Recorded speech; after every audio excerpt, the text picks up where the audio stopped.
For my day job, I work as an electrical engineer designing a glorified merry-go-round for subatomic particles, and each day I come home from work and work on the real important stuff that will actually improve society.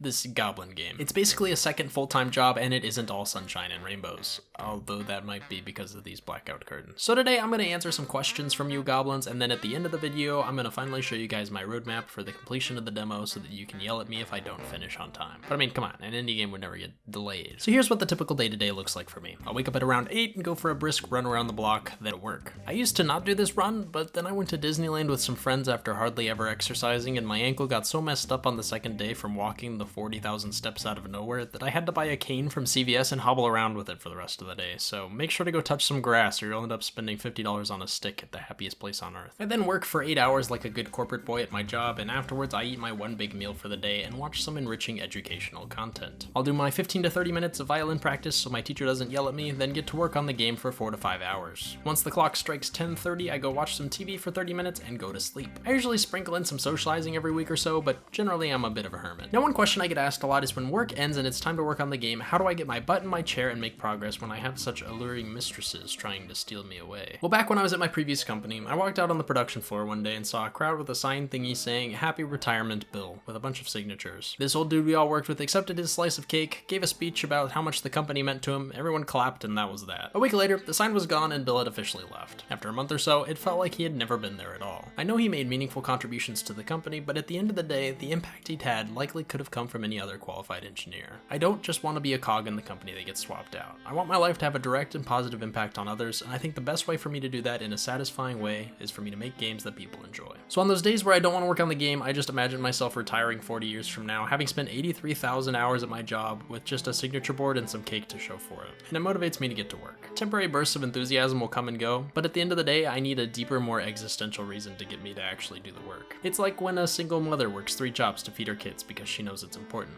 I mean, yeah, it's the same thing. In all seriousness, though, I do realize I'm privileged to have a nice job that pays well, and I'm kind of just being a fussy baby about it, but I just think I can get more enjoyment out of the work I do each day. Now, as for how I make progress quickly, you might think that 2 years is a long time to work on a game, but this thing is huge. Almost too huge. I've got tons of different systems like combat, fishing, livestock, NPCs, island generation, bosses, etc. But the big kicker is that it has online multiplayer, which just makes everything harder. I mean, it always makes these weird red letters appear in the console, but I haven't figured out what those mean yet. I think I only managed to get this much done so quickly because I've tried and failed to make lots of big games in the past. So going into this, I pretty much knew exactly what the overall code structure would look like, and that's helped a lot. I also used to do freelance pixel art, so I'm pretty darn quick at drawing pixels. If I were learning coding and art completely from scratch, I think I'd have made about a quarter as much progress. So if anyone out there hasn't really done any game development before and is just now starting, I do recommend starting on a smaller project if you hope to actually finish it in a reasonable time frame. Now, motivation and efficiency are one thing, but sometimes you just get sick of something. Even eating ice cream every day will get old after a while. Well, I actually remember in elementary school we had to read a book where a kid gets Christmas every single day, and it no longer becomes special to him because, you know, you're having it every day and it gets old. But I remember thinking, well, yeah, it'd be less special, but at least I'd have tons of toys. That sounds great. I don't think young me resonated with the philosophy behind novelty decay and just really liked Legos, but I'm getting off topic. You get the idea. Making games, even if you love it, can get tiring. I'll admit there are times when I get 2 hours of work done and I just can't do it anymore. Oftentimes I'll just have to relax and play some games and get it out of my system. Usually I'll get super obsessed with the game for a week and then I'm back on the grind. I'm looking at you, Power Wash Simulator. I've also found that I'm a great worker bee and can knock through a to-do list really quickly, but making the to-do list is like ripping out my own fingernails. I try to do all the critical thinking up front of exactly what things I need to add on the weekends when I'm refreshed, and then on the weekdays I can turn off my brain and just check off the little boxes one by one, and it makes my monkey brain satisfied. Now, speaking of tasks, I've done a lot of work since the last video, but most of it is new content instead of new mechanics, and I don't want to spoil it all by listing it all out. So instead, I'll mention a few just to give you a general idea. I added a bunch of new enemy types, like this one that teleports around shooting at you, or this dude who summons skeletons to fight for him. There are now 73 total enemies in the game. Then I added a total of 83 buffs and debuffs that you can have, along with all the items and potions for each of them. For example, you can drink this potion, which makes it so that you can see the names of the fish before you catch them. I think that's a really useful one. I also added an invisibility buff, which makes it so enemies can't see you. This means you can sneak into their compounds and steal their treasure without combat if you really want to. But if you take any damage, dodge, bump into an enemy, or deal damage, the invisibility ends. So you have to be clever with it and very cautiously sneak around so you don't get revealed. I also added new points of interest to each biome, like these strange mushy creatures in the mushroom biome or these large frozen lakes in the underground tundra. But now the question is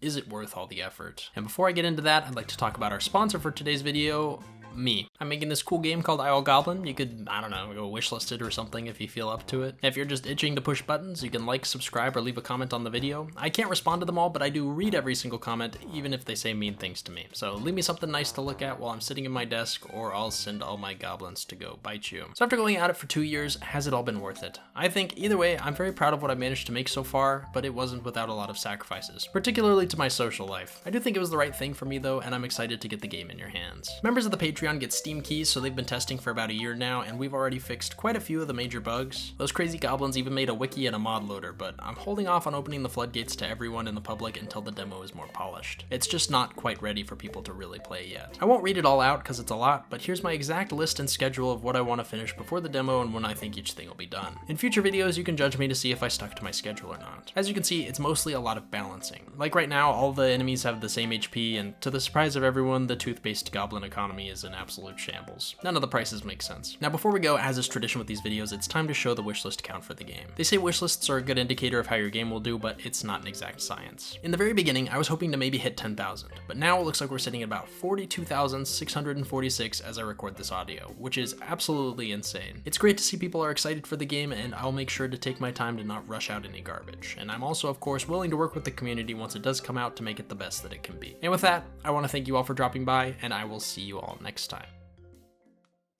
Hello everyone, the time has come to shout out our eternally gracious patrons. I'd like to give a super special shout out to our Goblin Deity patrons for February of 2025, namely Zachary Neese, Charfel, Krakenfall, Jackson Singleton, Joseph Scobby, Megan Palmer, Banana Glove, Slime Shisho, Sierra Kovac, Teddy Bear, OSHA77, Snout, Chendrak, Player Unnamed, Colton Reagan, Gilbert Frank, Atomic Diamond, Alexander On, Echo the Developer, Jacob, I'm a Little Sus, Pancake, Alzern, Liam Parcel, Dustin Punt, Jay Bowman, Dubs with Subs is Best, Cardog, Anthony Orsini, Isaiah Honor, Hank Pieters, Connor Papanya, Kirsten Zotendijk, Quippy, Azazel, Nicholas Utley, Rafal Phoenix, Eric, Worsher, Brohue, 360 Yes Scope, Salsaloo, Emo Used HMO1, and Bango Bango. You're all amazing, and I appreciate all of the support.